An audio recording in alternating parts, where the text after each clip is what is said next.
This thing right here. This is how I was able to pass my theory, my written exam, in 20 minutes. The first thing that I would recommend is downloading your state board's esthetician bulletin. That's going to give you some insight as to what's going to be on the exam. For North Carolina, it says that scientific concepts will make up 55% of the exam. Skincare and services will make up 45% of the exam. For the exam that I had a lot of infection control, anatomy and physiology, and chemistry on my exam.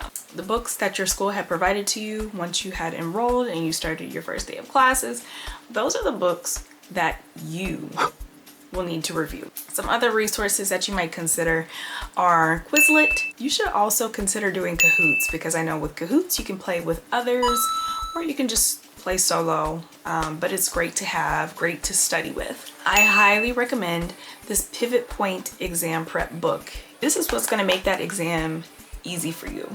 The school that I attended, W Beauty College Chicago, they used Pivot Point. It has all of the chapters that you'll need. There's like the exam review. There's an answer key in the back of the book. It's going to give you the page number of the correct answer, where you can find that, which I really like. It does summarize each book and every chapter. There are a few different important points from each chapter that are going to be like listed in this, which I love. While I was waiting for the exam facility to open, this was really great for me to review until I could not review anymore. Scheduling your test is the first thing. So once you have it scheduled, if it's 30 days out, then you need to use 21 to 27 days to prepare yourself. That was very helpful for me because I had it in my mind that I needed to study X amount of hours every day in order to be successful on my exam. I would recommend no more than 3 hours in a day for studying for this exam, because any more than that, you're going to be just overwhelmed and the information is not going to stick. You should start with chemistry, anatomy and physiology, and then skin. Those are the top 3 that you need to get through before you get to your exam. Everything else after that is going to be a breeze. It's going to take some discipline, so prepare yourself for that mentally and to be able to physically remain disciplined, because let me tell you, there were some days that I should have just got up and did it, but I did not. And so that's what I would have done differently. I just would have been more disciplined about it. Whatever you do to get your mind right, so if that's prayer, meditation, whatever it is to prepare yourself mentally to take this exam, do it. Do what you need to do so that you can be successful. Study up until you cannot study anymore. It keeps the information fresh and you'll be glad that you did.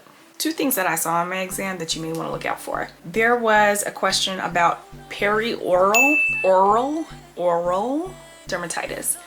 There was a question and it was something along the lines of, which body part has more sensory nerves? The answers that stuck out the most were fingertips and lips. I chose fingertips because of touch. However, I understand now that that was incorrect. So I would go with lips if I could redo it. Taking excellent notes is something that you need to be mindful of. For me, growing up, I was able to take seminars and workshops. I understand everybody does not have access to that, so I would recommend you to. Your notes should reflect your style of learning. So if you are an auditory learner, record. If you're a visual learner, maybe doing infographics or a PowerPoint would be best for you. I'm a kinesthetic learner and writing along with illustrated notes work best for me. When you're taking notes, you need some type of system. For me, that's like using arrows, hyphens, asterisks, using arrows, hyphens, asterisks, hashtags, even abbreviations. That's what works best for me when I'm doing just my regular note taking. You can set the ambiance with food, candles, study music, whatever music you want to listen to, honestly. It doesn't matter. It needs to be something that's going to help you keep your focus. Don't overwhelm yourself. Stay organized. Have multiple study sessions.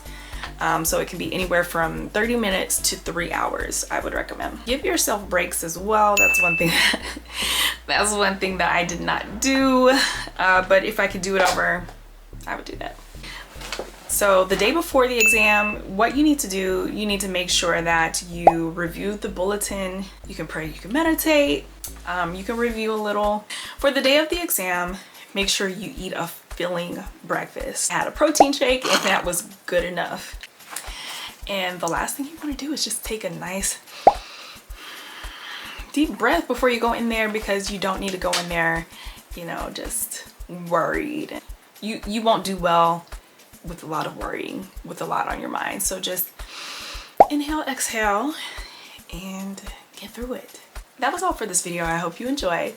Don't forget to comment, like, and subscribe to my channel for more, and connect with me on socials. Bye. Where do I study?